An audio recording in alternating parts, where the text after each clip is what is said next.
સુરતના ભેસ્તાન વિસ્તારમાં એક યુવકનું રહસ્યમય મોત નીપજ્યું હતું। યુવક જે રૂમમાં રહેતો હતો તેમાંથી ખૂબ જ દુર્ગંધ આવતી હોવાથી રૂમનું શટર ઊંચું કરતા જ પરિવારજનો હેબતાઈ ગયા હતા।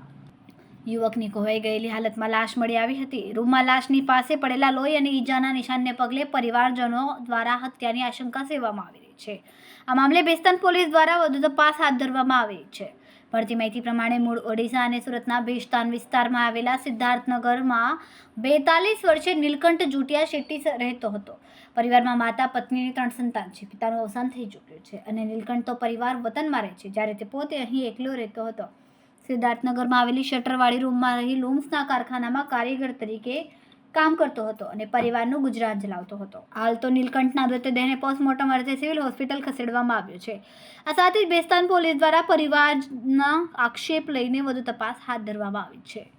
આ સાથે જ પોસ્ટમોર્ટમ બાદ નીલકંઠના મોતનું સાચું કારણ સામે આવશે। જો કે નીલકંઠના મોતને પગલે 3 સંતાનોએ પિતાની છત્રછાયા ગુમાવી છે, જેથી પરિવારમાં શોકનો માહોલ છવાઈ ગયો છે।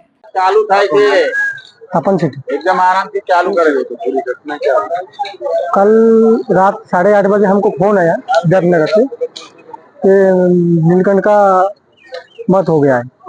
हम लोग गया, देखा तो उसका रूम से बदबू आ रहा है।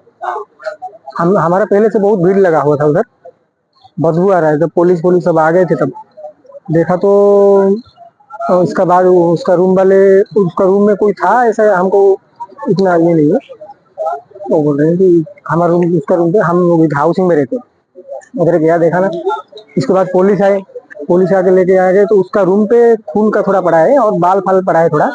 उसकी उम्र कितनी साल है? उसका उम्र 34-35 साल होगा। क्या काम करता है? लूम्स लाइन पे, सेंसर लाइन पे काम करता है। यूपी का किया? नहीं, उड़ीसा गंजाम का है। क्या लगता है इसका मर्डर हुआ है? हमको ऐसा ही तो आशंका, हमको शक है किसने मर्डर कि किया? ऐसा हम बोल नहीं सकते कि कौन मर्डर किया, लेकिन